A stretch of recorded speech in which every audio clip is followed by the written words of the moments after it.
There's a piano. Hi, I'm Drew. This is piano.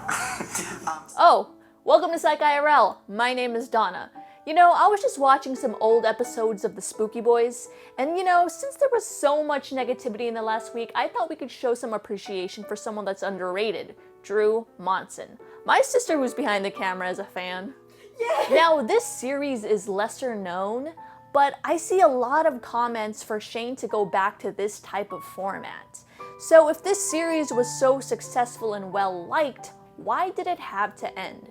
Today, we're going to be analyzing why that may have happened, where Drew Monson could have possibly went, and how this event actually explains where a lot of OG YouTubers went. But first, one thing I noticed about Drew Monson is his glasses. They're kind of like these. I wonder if he got them at Glasses USA, because that's today's sponsor. It's not a game, it's a rich thing.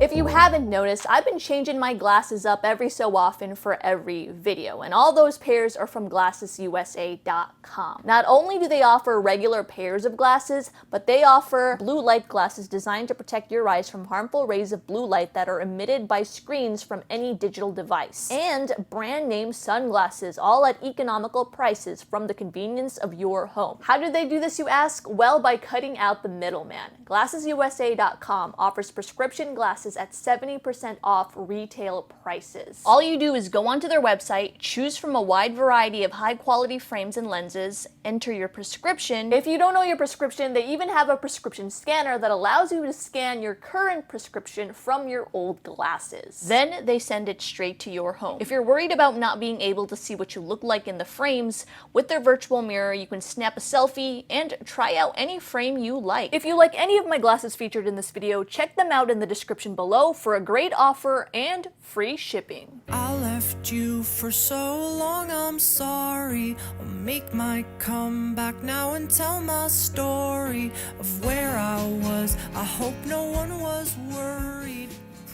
A while back, I was in a conversation with a group of people discussing something that made me think of Drew Monson. One of these people was a pretty big YouTuber. They said that sometimes they admire traditional media because of their ability to end their projects. I found that shocking because from the outside, you would have never guessed they felt that way. Their uploads are consistent, more or less, and their view count was pretty decent. I guess what was strange, and maybe strange is the wrong word, but it's something that I don't know if I could do at least. They've been creating the same type of content for years, consistently, and to this day it still gets millions of views. I've seen a bit of experimentation here and there, but the original style is what their audience enjoys. It's still doing amazingly well. It makes me wonder why one would be envious for the ability to end it. This moment made me think of Drew Monson for several reasons. Because he too was at the peak of success, but he's also one of those YouTubers that uploads and then all of a sudden disappears for a while. Seeing those feelings from both parties made me realize the current state YouTube is in kind of crushes the creative person. Maybe it was the right move for this beloved series to end. The beloved series I'm talking about was a segment on Shane Dawson's channel called The Spooky Boys. If you're gonna film something, just film in color.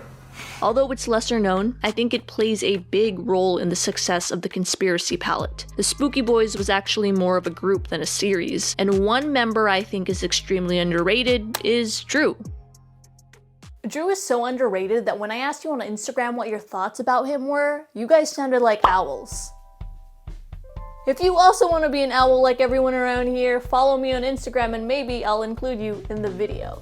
For those of you who did know who Drew was, this is what you had to say. I love Drew. He's funny and very relatable. Social media isn't good on his mental health, but we keep trying to get him to come back. Underappreciated genius. Baby. I honestly think about him in relation to Shane. I wonder why he disappeared from the vids. Where did he go? Thought he was quite a funny guy on Shane's channel, but acted strange later on his own channel. He was quite funny, but he seriously needs therapy. Shit, literally thought you were talking about Drew Gooden. Ha ha ha ha, IDKY. He's pretty hot. I'll eat him like a salad. He seems like a pretty very talented dude who struggled with mental health problems. I guess you could say his toes were too cold. As you can see from those answers, a lot of people do not know who he is. Other people think he's weird.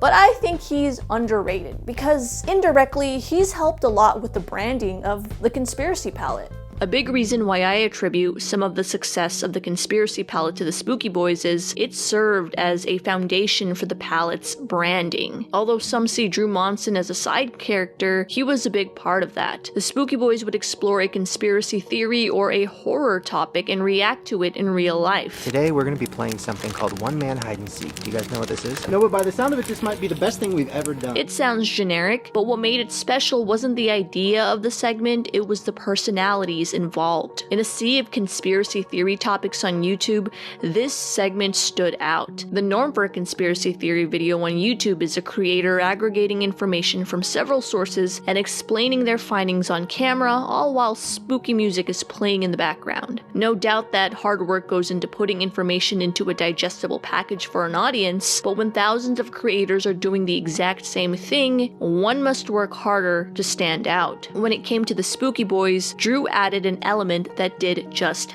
that: comedy.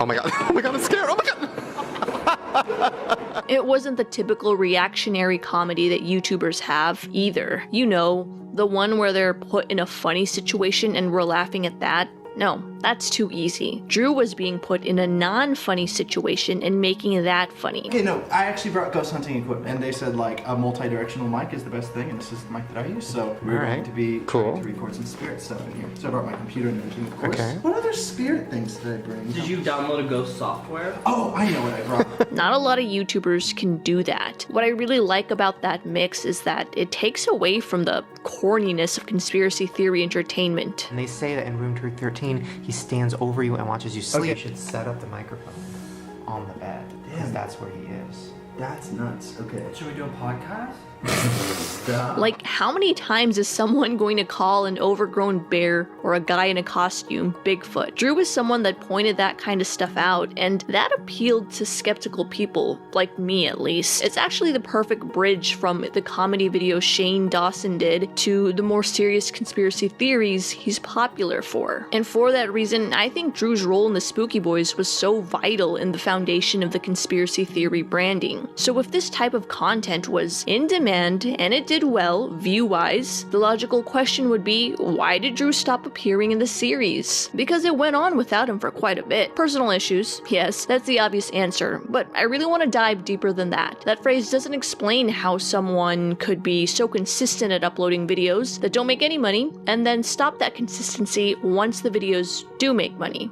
The evolution of the YouTube platform from creativity-driven to monetarily-driven may be part of the reason why many OG YouTubers, including Drew, have distanced themselves from the platform. Sounds a bit counterintuitive, but it makes a lot of sense. The current landscape of YouTube now reflects an importance on views and capital gain. This isn't entirely bad, of course. Creators being paid for their work has allowed for the quality of videos to skyrocket. It allows people to do what they're passionate about for a living. With that positive, though, also comes a negative, and that's seen in early creators of YouTube. I'm fine. The possibility of YouTube stardom didn't exist in the beginnings of the platform, so what you got on the site was a stream of consciousness in 480p. Random thoughts, opinions, a community of people responding to each other, and creativity without thinking of monetization. You have people singing happy birthday in one video, and in another video, they're lip-syncing to their favorite boy band. Of course, people uploading on a public platform want some kind of attention, but they could never have predicted the juggernaut YouTube would become. Drew belonged in the group of early YouTubers where influencer fame on the site was unfathomable. He made videos at about 11 or 12 years old, and from these, you could see they were just a string of random thoughts. He didn't care about hitting the 10-minute mark in order to have ads. He made these because he had something to say, no matter how random. I don't even want to think about how many people have asked me the question this year. The question of And that was the essence of early YouTube. Naturally, people took notice of how funny Drew was. He caught the attention of the biggest names on the platform, became part of their movies, their videos, and their podcasts. That success might have been the very reason Drew distanced himself from YouTube. As the site evolved and monetization became an important factor in why someone would make videos, Drew's content evolved as well. It evolved in a way where it fit the mold of being monetizationally driven. But seriously, if you're one of my fans, I don't know what this is. I'm running out of money, you guys. I mean, of course that was a joke, but maybe there's some truth to it. I say that because it felt like a lot of his jokes were satire on the YouTube ecosystem as a whole. I was kind of stomping around and the flooring of my apartment caved in and I felt the floor below me and I took my sock drawer with me and the people below me were roasting chicken and the sock drawer fell in the kitchen and it caught on fire and 3 people died. The only shit that matters is the stuff that really means something to you. The rest. So enjoy my apartment. Who gives a where somebody lives? You. So it's like he knew what it took to grow his viewership, but he also questioned why people wanted to watch that stuff, and he maybe kind of didn't want to do it. There's absolutely no doubt that earning money from his videos changed his life in a very positive way, but there became a discrepancy from why he started and why he continued, and that can be detrimental to one's creativity and enjoyment of the subject. Teresa Amabile, a professor from Harvard Business School, explains how focusing on external rewards, such as monetization in this case, can lead to this. People will be most creative when they're motivated primarily by the interest, enjoyment, satisfaction, and challenge of the work itself, and not by external motivators or external pressures. OG YouTubers and current YouTubers are motivated to do YouTube for different reasons. Motivation is the force that drives you to do a certain behavior. It can be intrinsic or extrinsic. OG YouTubers have this more intrinsic motivation to upload on YouTube. Intrinsic motivation is the motivation to do something without any outside incentive. In this case, they upload to YouTube because they like it. Some people like to draw because they like it. No explanation needed. Current YouTubers, on the other hand, are motivated to upload on YouTube for both reasons. Intrinsic, of course, because they do have to like YouTube and like making videos, but also extrinsically. They are motivated to upload here because they see it as a feasible career. Extrinsic motivation is the motivation to do something because of outside incentives. In this case, money, fame, and clout. YouTube celebrity, take 1. The shift in YouTube's platform is very apparent by the type of content that occupies the site. Videos need to be extreme so they're click-worthy. They need to have drama, and they need to sell something to you constantly. OG YouTubers have fallen into this trap, Drew Monson included. When Drew shifted his model of creativity for more extrinsic rewards and what the audience wanted, his enjoyment of the videos seemed to decline. Extrinsic rewards didn't seem to be enough, and you saw this as he would leave the platform for months, regardless of the success he attained on his own and the success he obtained from the Spooky Boys series. I definitely understand that it's my fault. Like, I'm not making consistent videos. I leave every month for 3 months. Like, I don't post on Instagram, and that's a lot of the reason why I'm losing followers. He's also expressed that he was going through mental health issues. At this point, it seemed to me that his relationship with YouTube changed. I only feel good for hours at a time. And I know that's more than you've got in your whole life. And I hope you break free. I'm scared it won't. For a long time when I was doing YouTube and having to wake up and write, sometimes you'll wake up with a great idea and it'll be great and you'll just flow through the day and write for like 10 hours straight, 12 hours straight, and not even eat because you're so into it. But most days it's not like that, and most weeks it's not like that. You do that every single day and you just hate waking up. And I found myself waking up, laying in bed for like an hour just because I didn't want to have to start. If you haven't worked in the creative industry, I think this concept may sound a bit foreign to you. But if you have, old YouTube is kind of like doing the art for yourself, while newer YouTube is like doing the art for a client that you may have. Here's a really relatable example for you. Some people find comfort in writing in their journal. You express some sort of thought in that journal and it catches a lot of attention, and all of a sudden people want to pay you for that thought. Now, because you've garnered so much attention from that, people want to see more of it. But in reality, you're already done expressing that. So the extrinsic reward of the monetization and the attention you got from that thought becomes your new motivator. You no longer want to express a thought just because. You want to keep dragging that thought along because that's the thing that got you attention and money. There's the sort of comfort when creative endeavors end. When you're done expressing a thought, you shouldn't have to find more ways to express that same thought just because a viewer wants you to. The way YouTube is now kind of bastardizes that whole concept. When you create something a YouTube viewer wants, they want you to do it over and over again. Perhaps it is sad that the Spooky Boys had to end, but at the same time, maybe the individuals involved wanted it to. Pushing through the creative process in the absence of intrinsic motivation can have consequences on the art itself. In his autobiography, Albert Einstein talks about the fact that even though he loved science from the time he was a little kid, he lost his taste for science when he was an adolescent because of the school experiences that he had with science during that time. He was in kind of a strict militaristic school, and he really hated having to sit there in lecture and copy down whatever the lecturer was putting on the blackboard, and then memorize it for the exams and regurgitate it by rote memorization. He said that this coercion was so distasteful to him, and he used the word coercion, that he lost all interest in scientific problems for an entire year. Fortunately, his loss of interest in science didn't last longer than a year. But if that person who was so passionate about science could have his interest undermined by the school environment he was in, by something about that social environment, how much more might the rest of us be impacted?